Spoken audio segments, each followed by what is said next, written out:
E learning point classes में आप सभी का हार्दिक स्वागत अभिनंदन है। आज हम कक्षा 9 से 12 तक की व्याकरण संपूर्ण व्याकरण पढ़ रहे हैं, जिसमें आज हम अध्याय 4 का सर्वनाम पढ़ रहे हैं, जो कि ये एग्जाम की दृष्टि से वेरी महत्वपूर्ण रहेगा। एग्जाम में आपकी कुछ सहायता मिल सकेगी। जो भी तैयारी कंपटीशन तैयारी कर रहे हो उसको अच्छा फ़ायदा मिलेगा, क्योंकि ज़्यादातर क्योंकि माध्यमिक शिक्षा बोर्ड की जो किताब है इनसे ज़्यादा क्वेश्चन पूछे जाते हैं। तो वीडियो को शुरू करने से पहले वीडियो को लाइक और शेयर अवश्य कीजिए। तो प्रश्न करते हैं। सर्वनाम कि भाषा में सुंदरता, संक्षिप्तता एवं पुनरुक्ति दोष से बचने के लिए संज्ञा के स्थान पर जिस शब्द का प्रयोग किया जाता है वह सर्वनाम होता है। सर्वनाम का शाब्दिक अर्थ यह है कि शब्द का नाम अर्थात सभी संज्ञाओं के स्थान पर प्रयुक्त होने वाले शब्द सर्वनाम कहलाते हैं। इससे वाक्य सहज एवं सरल हो जाता है। जैसे सीता आज शाला नहीं आई है क्योंकि सीता बीमार है। इसके स्थान पर यदि वह कहा जाए कि सीता आज शाला नहीं आई है क्योंकि वह बीमार है, तो सर्वनाम के प्रयोग से यह वाक्य अधिक सरल और बहुत ही सुंदर हो जाता है। इसकी परिभाषा देखते हैं कि संज्ञा के स्थान पर प्रयुक्त होने वाले शब्द को सर्वनाम कहते हैं। जैसे मैं, तुम्हें, आज, हम, आप, उसका आदि। इसके सर्वनाम के भेद होते हैं। सर्वनाम के 6 भेद होते हैं। सर्वनाम के 6 भेद होते हैं। सही भेद आपको देखना। पहला पुरुषवाचक सर्वनाम, निश्चयवाचक सर्वनाम, अनिश्चयवाचक सर्वनाम, संबंधवाचक सर्वनाम, प्रश्नवाचक सर्वनाम और निजवाचक सर्वनाम। पुरुषवाचक सर्वनाम के भी 3 भेद: उत्तम पुरुष, मध्यम पुरुष, अन्य पुरुष। और इनके जो चिन्ह होते हैं जैसे मैं, हम, जो, सो। और तुम, आप, उसका, कौन।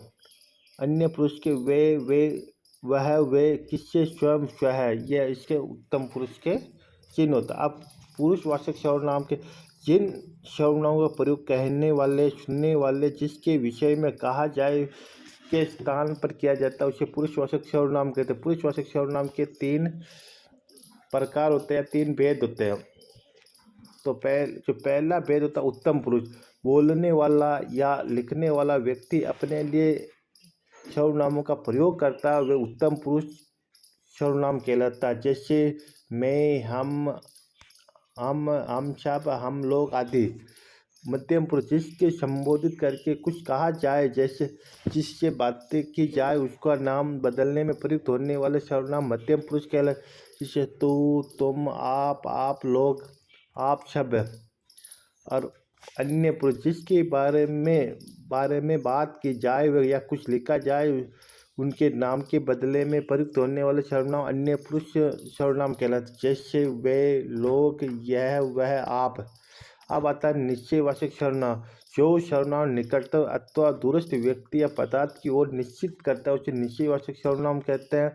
इसके प्रयोग 2 होता है। एक तो निकट की वस्तु के लिए यह वह, एक दूर की वस्तु के लिए वह, वे।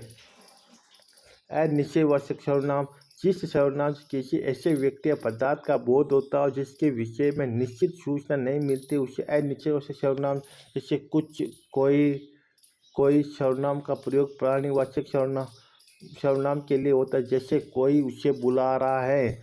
कुछ सर्वनाम का प्रयोग वस्तु के लिए होता है। जैसे पानी में कुछ है, घी में कुछ मिला है।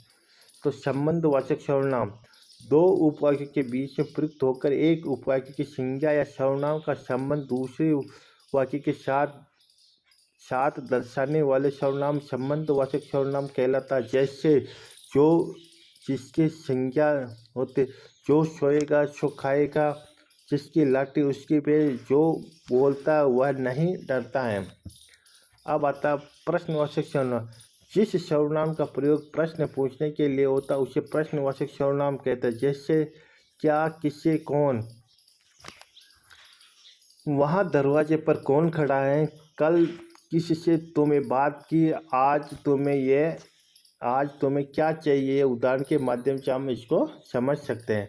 अब आता है निजवाचक सर्वनाम। ऐसे सर्वनाम जिनका प्रयोग वक्ता या लेखक स्वयं अपने लिए करते निजवाचक सर्वनाम कहलाते हैं। जैसा आप, अपना, स्वयं, खुद आदि। ऐसे मैं अपनी पुस्तक पढ़ रहा हूँ, आप अपने घर पर कब जा रहे हैं, इन वाक्यों में अपनी तथा अन्य निजवाचक सर्वनाम का प्रयोग किया जाता है। तो ये हमने सर्वनाम पढ़ा है। आपको कैसा लगा? वीडियो को लाइक और शेयर अवश्य कीजिए। कुछ विद्यार्थियों तक इसका फायदा अवश्य मिल जाएगा। धन्यवाद।